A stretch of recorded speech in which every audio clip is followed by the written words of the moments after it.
Okay, today we are going to do a grammar lesson on the difference between lay and lie. And before I begin, I want to address one question again. Why is this so difficult? Why have we as a society decided to collectively not bother with learning the correct rules on this? And I think it's several reasons.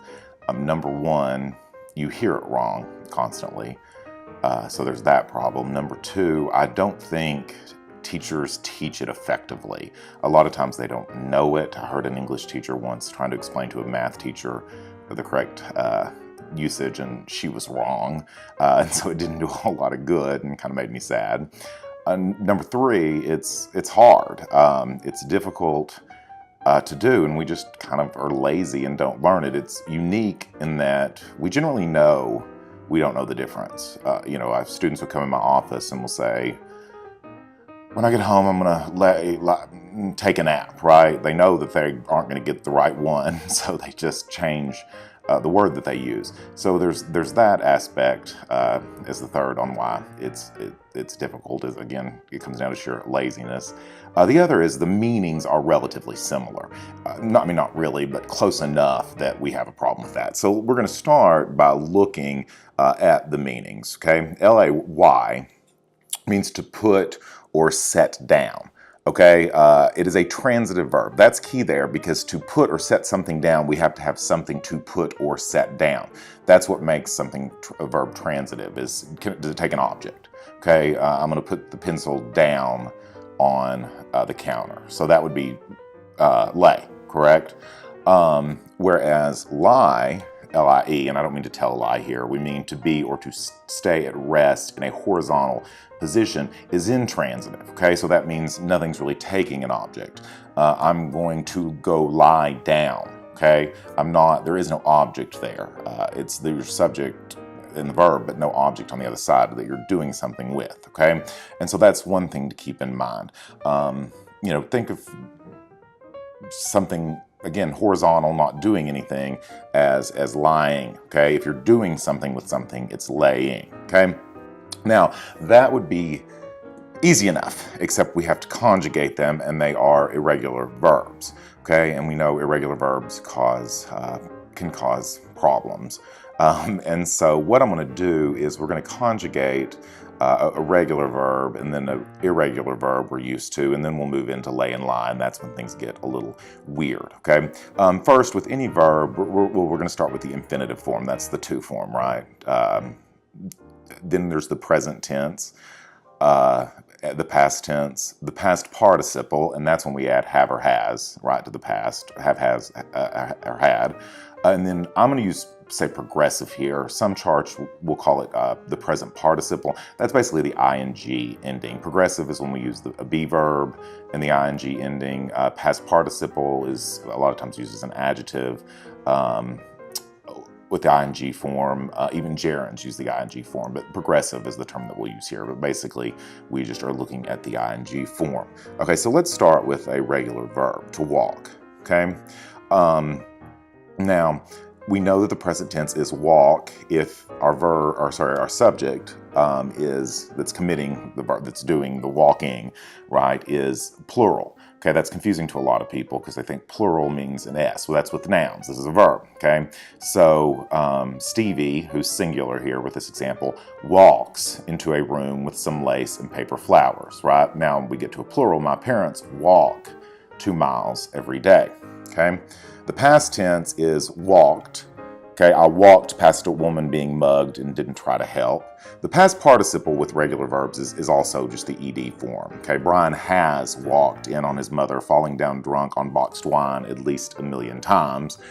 And then the progressive is simply, the adding of ing. Corky is walking his dog more often because his doctor told him he needed to lose weight. Now, all bets are off when we get to irregular verbs. Here we're going to look at to ring, okay, which is an irregular verb.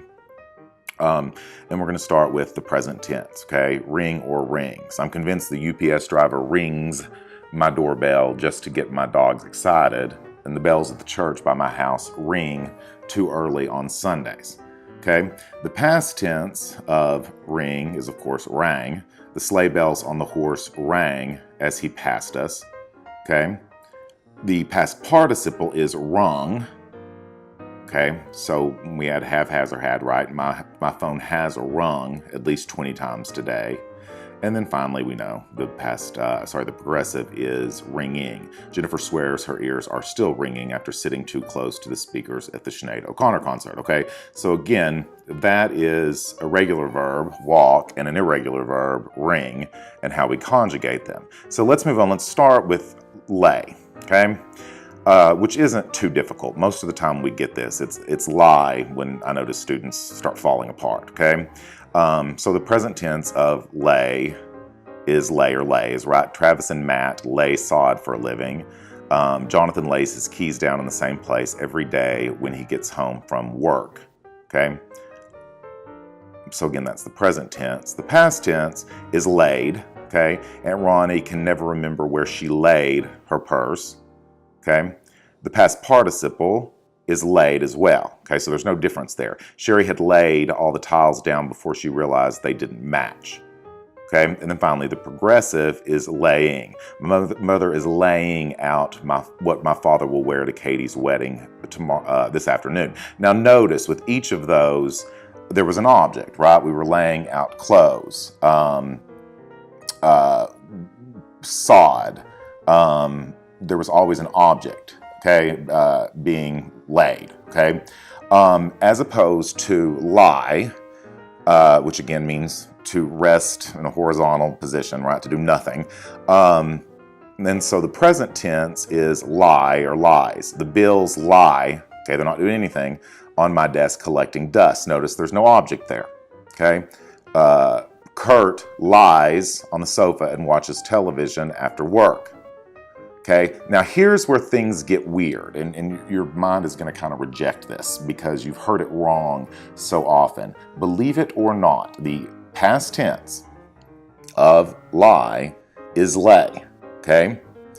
So I do a rememberable sentence here that will help you. The body of the dead hooker lay in the wood for days before a hiker discovered it, okay? Past tense of lie is lay, okay? The body is horizontal. It's just lying there, right? Not laying, but the past tense would be lay, okay? Somebody asks you, what did you do yesterday when you were sick? You would say, oh, I just stayed home and lay in bed all day, okay? I know it sounds wrong, but trust me, you can look it up. It's right. The past participle, this is the one I've never had, well, actually, past tense, I'm not sure I've ever had a student be able to guess it in class. Past participle is the one no one can ever name, and then when I say it, they'll go, oh, yeah, which is laying, okay? That's the past participle. Evie and Castro have lain in the same spot all day, okay? They've done nothing, okay?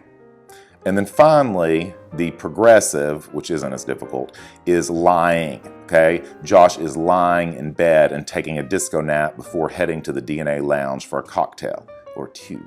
Okay, so again, lying down, okay? He's not doing anything. He's resting. He's taking a nap, okay? Disco nap is an old term we used to use for, before we go out to the bar, okay? Now, it's that easy, okay? It's just a matter of getting to know the difference and then using it. And so here's the challenge that I give people. Try it for 21 days, okay? They say if you can do anything for 21 days, you can do it for life. Try to get it correct. Think through before you say it. Listen to other people say it. And once you've done that, you'll find that you pick up on it pretty quickly, and you don't have to think before you say it or write it, and you don't have to think when other people are doing it incorrectly. So again, give it a shot, look back through this, and if you have any questions, let me know.